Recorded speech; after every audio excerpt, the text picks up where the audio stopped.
விகடன் நேயர்களுக்கு வணக்கம். Tamil Nadu 2026 360 degree election அப்டேட்ஸில் இன்னைக்கு நம்ம திமுக கூட்டணியில் நடக்கிற பஞ்சாயத்துகள் குறித்து தான் பார்க்க போகிறோம். திமுக கூட்டணியில் நடக்கிற பஞ்சாயத்தை இப்போதானே கடுமையான இழுபறிக்கு பின்னாடி காங்கிரஸ் திமுக கூட்டணி பேச்சுவார்த்தை எல்லாம் சுமூகமாக முடிஞ்சது. முதல்வர் கூட ஓவர் அப்படிங்கிற மாதிரி சில சிம்பல்லாம் காட்டியிருந்தாரு. எல்லாமே முடிஞ்சிருச்சு, இன்னும் என்ன பஞ்சாயத்து அப்படின்னு நீங்கள் கேட்டிங்கன்னா இது கூட்டணி பஞ்சாயத்து 2.0 அப்படின்னு வச்சுக்கலாம். ஏற்கனவே எப்படி நம்ம பார்த்த மாதிரி காங்கிரஸுக்கும் திமுகவுக்கும் இடையில எங்களுக்கு 41 இடங்கள் வேணும், ராஜ்யசபா வேணும், உள்ளாட்சியில அதிகாரம் வேணும் அப்படின்னு காங்கிரஸ் நிறைய கோரிக்கைகளை முன் வச்சிருந்தாங்க. ஆனால் திமுக அவங்களால எவ்வளோ கொடுக்க முடியுமோ 28 இடங்கள் தான் கொடுப்போம், ஒரு ராஜ்யசபா தான் கொடுப்போம் அப்படின்னு திமுகவும் ஒரு பக்கம் இழுத்து பிடிச்சு 2 பேருக்கும் சுமூகமா ஒரு கூட்டணி பேச்சுவார்த்தை அப்படின்றது முடிஞ்சது.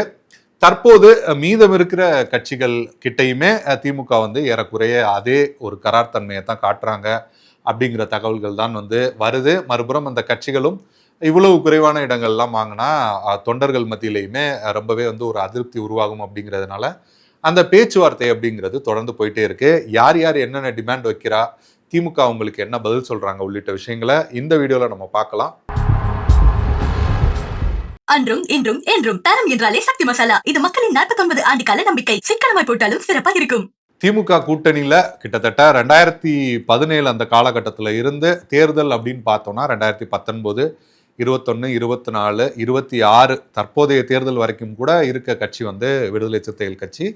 விடுதலை சிறுத்தைகள் கட்சி நாங்கள் எங்களுக்கு இவ்வளோ இடங்கள் வேணும்னு கேட்போம், ஆனால் அவ்வளோ இடங்கள் கிடைக்கலன்னா நாங்கள் கூட்டணி விட்டுலாம் போயிட மாட்டோம். ஏன்னா இந்த கூட்டணி அப்படிங்கிறது நாங்கள் சேரலை, இந்த கூட்டணியில் நாங்கள் எல்லாரும் சேர்ந்து தான் இந்த கூட்டணியை உருவாக்கணும், அதனால இந்த கூட்டணியை நாங்கள் உடைக்க மாட்டோம் அப்படிங்கிற கருத்தை விடுதலை சிறுத்தைகள் கட்சி தலைவர் திருமாவளவன் தொடர்ச்சியாக சொல்லிட்டு வர்றாரு. கடந்த முறை விடுதலை சிறுத்தைகள் கட்சி 6 தொகுதிகளில் போட்டியிட்டாங்க. அதில் 2 தொகுதிகள் பொது தொகுதிகள். அதில் 4 இடங்களில் விடுதலை சிறுத்தைகள் வெற்றி பெற்றாங்க. அவங்களோட கட்சியும் அங்கீகாரம் பெற்றது அப்படிங்கிற விஷயங்கள்லாம் நம்ம பார்த்தோம். இந்த முறை விடுதலை சிறுத்தைகள் எவ்வளவு இடங்கள் கேட்குறாங்க அப்படின்னு பார்த்தோம்னா நாங்கள் 2 எம்பி இடங்களில் ஜெயிச்சிருக்கோம். குறைந்தது 10 தொகுதிகளாவது கண்டிப்பாக ஒதுக்கணும் அப்படிங்கிற கோரிக்கை விடுதலை சிறுத்தைகள் தரப்புல இருந்து திமுக தலைமைக்கு முன்வைக்கப்பட்டிருக்கு. ஆனால் திமுக தலைமை 5 இடம் அப்படின்னு ஸ்டார்ட் பண்ணியிருக்காங்க. இது விடுதலை சிறுத்தைகள் மத்தியில் மிகப்பெரிய ஒரு அதிருப்தியை தான் உருவாக்கி இருக்கு. என்ன செய்யறது அப்படிங்கிற மாதிரி பல்வேறு ஆலோசனைகள் அப்படிங்கிறதுமே நடந்துட்டு இருக்கு. ஏறக்குறைய பார்த்தோம்னா சிட்டிங் எம்எல்ஏவே 4 பேர் இருக்காங்க. அதையும் தாண்டி பெண்களுக்கான பிரதிநிதித்துவம் அப்படிங்கிறது கொடுக்கணும். கடந்த முறையே பார்த்தோம்னா 6 இடங்கள் ஓகே சொல்லிட்டு விடுதலை சிறுத்தைகளோட கட்சி தலைவர் திருமாவளவன் விசிகாவோட அந்த தாய்மண் அலுவலகத்துக்கு வந்தப்ப மிகப்பெரிய அளவில் அங்கே ஒரு பரபரப்பு அப்படிங்கிறது இருந்தது. இவ்வளவு குறைவான இடங்களுக்கு நீங்கள் ஒத்துக்கலாமா அப்படின்ற அந்த குரல்கள் எல்லாமே அந்த இடத்துலையுமே கூட அதற்கு பிறகு சமூக வலைதளங்கள்லையுமே வந்துட்டு இருந்தது.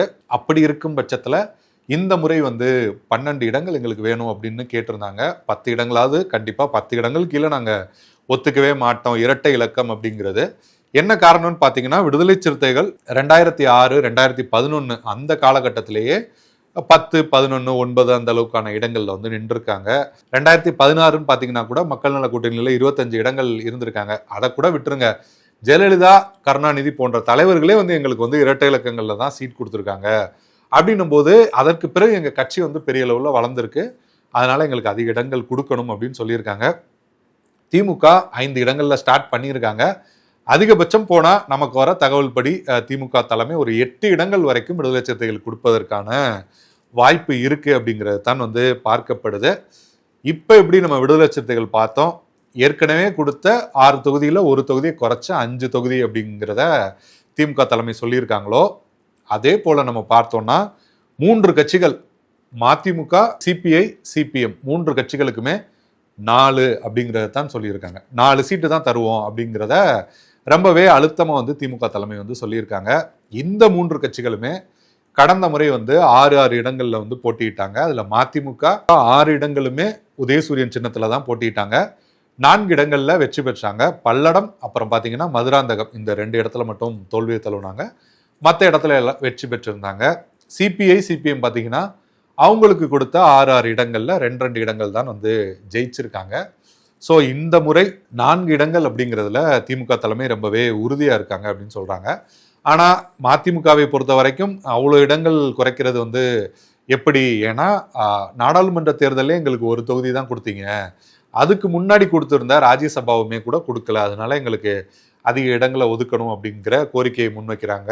தனிச்சின்னத்துல நாங்க போட்டியிடணும் அப்படிங்கிற கோரிக்கையுமே முன்வைக்கிறாங்க. ஆனா திமுக தரப்புல 4 இடம் உதயசூரியன் சின்னத்துல தான் நிக்கணும் அப்படிங்கிற அந்த தகவலையும் வந்து சொல்லியிருக்காங்க. மறுபுறம் கம்யூனிஸ்டுகள் பார்த்தோம்னா எங்களோட எம்எல்ஏக்கள் அதிகமா சட்டமன்றத்துக்கு போனாதான் பாஜக போன்ற கட்சிகள் சட்டமன்றத்துல ஒரு எதிர்கட்சியா தோற்றம் பெறதை விட கம்யூனிஸ்டுகள் நாங்க வந்து தெரியும், நாங்க எதிர்கட்சிகளா தெரியணுமா இல்ல பிஜேபி தெரியணுமான்றதை திமுக தான் முடிவு பண்ணணும், இல்ல பிஜேபி தான் வளரணும்னு திமுக நினைச்சாங்கன்னா நாங்க எதுவும் சொல்றதுக்கு இல்லை அப்படிங்கிற கருத்துக்களையுமே அவங்க தரப்புல இருந்தெல்லாம் முன்வைக்கிறாங்க. எங்களுக்கு அதிக இடங்களை கொடுக்கணும், கடந்த காலங்களில் நாங்களுமே 10 இடங்கள் அந்த மாதிரி அதிக இடங்கள்ல நின்றுருக்கோம், பெருவாரியான கம்யூனிஸ்ட் எம்எல்ஏக்கள் சட்டமன்றத்துக்குள்ள இருக்கிறது வந்து அரசுக்கும் நல்லது, மக்களுக்கும் வந்து ரொம்பவே நல்லது அப்படிங்கிற அடிப்படையில் கம்யூனிஸ்டுகளுமே வந்து அந்த கோரிக்கைகளை முன் வச்சுட்டு இருக்காங்க.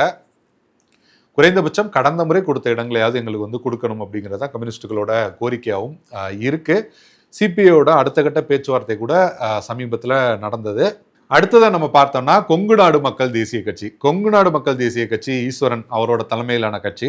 கடந்த முறை வந்து மூன்று இடங்கள்ல போட்டிட்டாங்க. ஆனா திமுக தலைமை இந்த முறை வந்து 2 இடங்கள் தான் தர முடியும் அப்படிங்கிற தங்களோட கருத்துக்களை முன் வச்சிருக்காங்க. ஏற்கனவே நம்ம பார்த்தோம்னா கடந்த முறை 3 இடங்கள்ல போட்டியிட்ட ஐயுஎம்எலுக்குமே இந்த முறை 2 இடங்கள் பேசி கூட்டணி முடிவு ஒப்பந்தமுமே கையெழுத்தே ஆயிடுச்சு. இந்த நிலையில ஈஸ்வரனுக்கு வந்து 2 இடங்கள் தான் கொடுக்க முடியும் அப்படிங்கிற தகவல் வந்து திமுக தலைமையில இருந்து சொல்லியிருக்காங்க.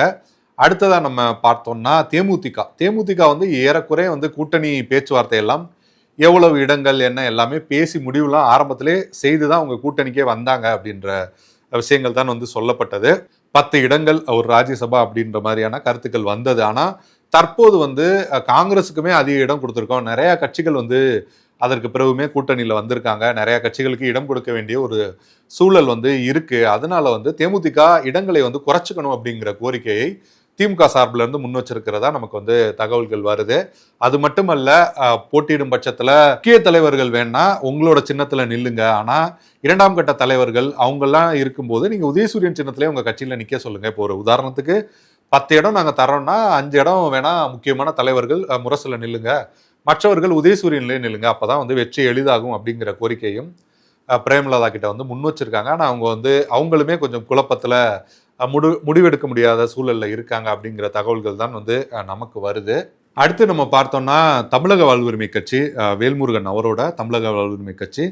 தமிழக வாழ்வுரிமை கட்சியுமே வந்து இந்த முறை வந்து எங்களுக்கு 3 இடங்கள் கண்டிப்பா கொடுக்கணும் அப்படின்ற கோரிக்கை எல்லாம் வந்து ஆரம்பத்துல வந்து திமுக தலைமை கிட்ட முன் வச்சிருந்தாங்க. ஆனா திமுக தலைமை ஒரு இடம் கண்டிப்பா வந்து உங்களுக்கு நாங்க தருவோம் அப்படிங்கிற கருத்தை தான் சொல்லியிருக்காங்க. ஆனா வேல்முருகன் தரப்புல இருந்து 2 இடங்கள் இந்த முறை வந்து கண்டிப்பா வேணும், நீங்க வந்து புதிதா வர்றவங்க, தேர்தல் காலத்துல மட்டும் உங்களுக்கு ஆதரவு தெரிவிக்கிறவங்க, இப்படி அவர்களுக்கெல்லாம் கூட நீங்க ஒவ்வொரு இடம் கொடுத்துட்றீங்க, மற்ற நேரத்துல அவங்க வந்து களத்திலையும் இருக்கிறது இல்லை, கூட்டணி கட்சியோட அந்த கூட்டங்கள்லையோ கலந்துக்கிறது கிடையாது, தொடர்ச்சியா எந்தவித அந்த பங்களிப்புமே இல்லாம தேர்தல் நேரத்துல மட்டும் கூட்டணிக்கு வந்து சீட்டுகளை வாங்கி நிற்கிறாங்க. அப்ப நாங்களும் அதே மாதிரி ஒரு சீட்டு மட்டும் வாங்கி நின்னா அவங்களுக்கு எங்களுக்கும் என்ன வித்தியாசம் இருக்கு? அது மட்டும் இல்ல, வட தமிழ்நாட்டுல எங்களுக்கான ஆதரவு வாக்குகள் அப்படிங்கிறது இருக்கு, குறிப்பா கடலூர் மாவட்டத்துக்குள்ளே எங்களுக்கு ஆதரவான வாக்குகள் அப்படிங்கிறது நிறையவே இருக்கு, அதனால 2 இடங்கள் கண்டிப்பா கொடுக்கணும் அப்படிங்கிறத சொல்லியிருக்காரு.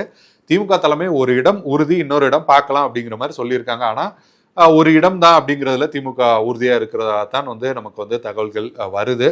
கடைசியா நம்ம பார்த்தோம்னா மக்கள் நீதி மையமே கூட 6 முதல் 10 இடங்கள் வந்து எங்களுக்கு கொடுக்கணும் அப்படின்லாம் ஆரம்பத்துல வந்து கோரிக்கை எல்லாம் வந்து வச்சிருந்தாங்க. ஆனா திமுக வந்து 2 இடம் இல்ல 3 இடம் அந்த அளவுக்கு தான் வந்து கொடுக்க முடியும் அப்படிங்கிறதுல ரொம்பவே தீர்மானமா இருந்தாங்க. அடுத்ததா அவங்க வந்து ஒரு 4 இல்ல 6 இடமாவது எங்களுக்கு வந்து கண்டிப்பா வேணும் அப்படிங்கிற கோரிக்கையும் முன் வச்சிருக்காங்க. ஆனா திமுக அந்த 2 அல்லது 3 இந்த இடத்துல தான் வந்து இருக்காங்க. அதிகபட்சம் போனா 4 இடங்கள் வரைக்கும் போறது கூட வாய்ப்பு இருக்கு அப்படிங்கிற தகவல்களும் வந்து சொல்லப்படுது. பெருவாரியா வர்ற தகவல்கள் அப்படிங்கிறது 2 அல்லது 3 அப்படிங்கிறதுல ரொம்பவே உறுதியா இருக்கிறதாவும் சொல்றாங்க. அதையும் தாண்டி நம்ம பார்த்தோம்னா உதயசூரியன் சின்னத்துல கூட நிற்பதற்கான அந்த கட்சியை சேர்ந்தவர்கள் உதயசூரியன் சின்னத்துல நிற்பதற்கான அந்த பேச்சுவார்த்தையும் கூட நடத்திட்டு இருக்காங்க. அது போன்ற தகவல்களும் வருது.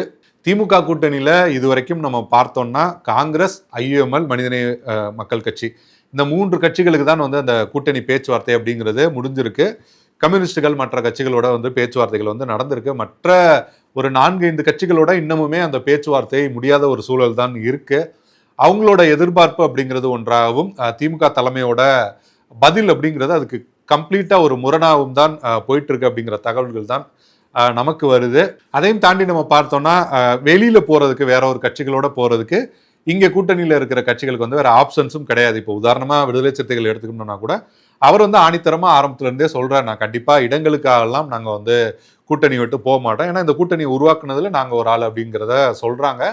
வெளியில போறதுக்குமே அதிமுக கூட்டணியில பாஜக இருக்காங்க, விஜய் கூட போக முடியாது அப்படின்னு சிக்கல்கள் இருக்கு.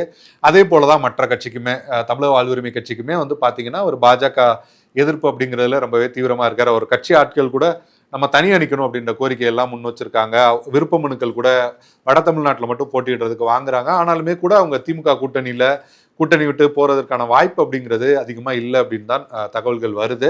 மதிமுக உள்ளிட்ட கட்சிகளுமே கூட, கம்யூனிஸ்டுகள், மதிமுக உள்ளிட்ட கட்சிகளுமே கூட பாஜக கூட்டணியில அதிமுக போவதற்கான வாய்ப்புகள் அப்படிங்கிறது இல்லை. பல்வேறு பரபரப்புகளோட திமுக காங்கிரஸ் அந்த கூட்டணி பேச்சுவார்த்தை அப்படிங்கிறது முடிவடைந்தது. மற்ற கட்சிகளோட இந்த பேச்சுவார்த்தை அப்படிங்கிறது தற்போது இழுபறியில போயிட்டு இருக்கு. இந்த பேச்சுவார்த்தையுமே வந்து சுமூக முடிவு எட்டப்படுதா, இல்ல அடுத்தடுத்து பேச்சுவார்த்தைகள் தொடர்ந்துட்டே போகுதா அப்படிங்கிறத நம்ம வந்து பொறுத்து தான் பார்க்கணும். தமிழ்நாட்டில் இருக்கிற அரசியல் கட்சிகள் அவங்களோட கள செயல்பாடுகள், சட்டமன்ற செயல்பாடுகள், கடந்த கால உங்களோட தேர்தல் வெற்றிகள் உள்ளிட்ட விஷயங்களை வச்சு எந்த கட்சிகளுக்கு எவ்வளவு சீட்டு கொடுக்கலாம் அப்படிங்கிற உங்களோட கருத்துக்களையுமே கமெண்ட்ல தெரிவிங்க. நன்றி, வணக்கம். உங்களின் விதவிதமான சமையலுக்கு விதவிதமான சுவை தரும் ஒரே மசாலா, இதுதான் அன்பின் சுவையான அடையாளமான சக்தி மசாலா. உங்கள் இல்லங்களில் உள்ளங்களில் தலைமுறையை தொடர்ந்து வரும் தரம் மற்றும் நம்பிக்கை.